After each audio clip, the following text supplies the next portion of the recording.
চট্টগ্রামের বাঁশখালী সড়কে অতিরিক্ত ভাড়া আদায়, পরিবহন নৈরাজ্য ও তীব্র যানজটের প্রতিবাদে মানববন্ধন ও প্রতিবাদ সমাবেশ করেছে জাতীয় নাগরিক পার্টি এনসিপি। সোমবার সকালে বাঁশখালী প্রধান সড়কের বিভিন্ন গুরুত্বপূর্ণ স্থানে এ কর্মসূচি পালন করা হয়। মানববন্ধনে অংশ নেওয়া নেতাকর্মী ও সাধারণ যাত্রীরা অভিযোগ করেন, ঈদকে সামনে রেখে চট্টগ্রাম বাঁশখালী রুটে যাত্রীদের কাছ থেকে অতিরিক্ত ভাড়া আদায় করা হচ্ছে। দীর্ঘ যানজট ও পরিবহন বিশৃঙ্খলার কারণে সাধারণ মানুষ চরম দুর্ভোগে পড়েছেন। দ্রুত প্রশাসনিক হস্তক্ষেপ ও নির্ধারিত ভাড়া কার্যকরের দাবি জানান তারা। সমাবেশে বক্তারা বলেন, জনগণের ভোগান্তি কমাতে পরিবহন খাতে কঠোর নজরদারি প্রয়োজন।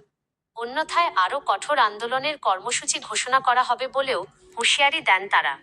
এর আগে বাঁশখালীতে অতিরিক্ত ভাড়া আদায়ের অভিযোগে কয়েকজন সিএনজি চালককে জরিমানা করে প্রশাসন। তবে যাত্রীদের দাবি, অভিযানের পরও পরিস্থিতির তেমন উন্নতি হয়নি। অতিরিক্ত ভাড়া আদায়ের দাবিতে এনসিপি কর্তৃক আজকের এই মানববন্ধনে আমার প্রাণপ্রিয় সংগঠন নিরাপদ সড়ক আন্দোলন বাঁশখালী উপজেলার পক্ষ থেকে আমি সম্মতি জানাচ্ছি। এবং প্রিয় সাংবাদিকবৃন্দ, আমি আপনাদেরকে একটা তথ্য দিতে চাই।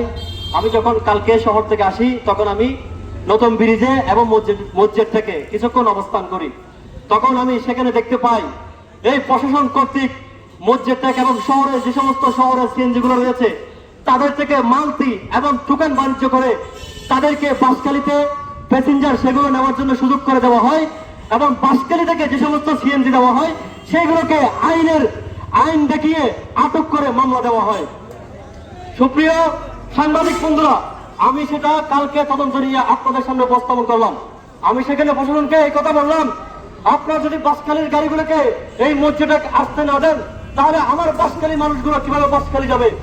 আর বাঁশখালী মানুষগুলো যদি বাঁশখালীতে যায়, এই শহরের গাড়িগুলো, এই যে শহর থেকে মসজিদের থেকে গুণগাড়ি ভাড়া হচ্ছে 60 টাকা, সেখানে নেওয়া হচ্ছে 200 টাকা, জলদি ভাড়া হচ্ছে 80 টাকা, সেখানে নেওয়া হচ্ছে 300 টাকা।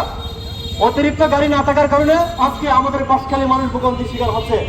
আমি প্রশাসন দৃষ্টি আকর্ষণ করে বলতে চাই, এই সিন্ডিকেট ভাঙতে হবে। আমরা এনসিপি থেকে আজকে এখানে দাঁড়িয়েছি, নিরাপদ সড়ক আন্দোলন থেকে দাঁড়িয়েছি, সাধারণ ছাত্র জনতা বাঁশখালীর ব্যানার থেকে দাঁড়িয়েছি। আমরা এই বাঁশখালী ন্যায্য ভাড়া আদায়ের দাবিতে, এই বাঁশখালী মানুষের অধিকার আদায়ে আমরা সবসময় ঐক্যবদ্ধ থাকবো এবং সবসময় আন্দোলন করে যাবো ইনশাআল্লাহ। সবাই ভালো থাকবেন, সুস্থ থাকবেন। আসসালামু আলাইকুম।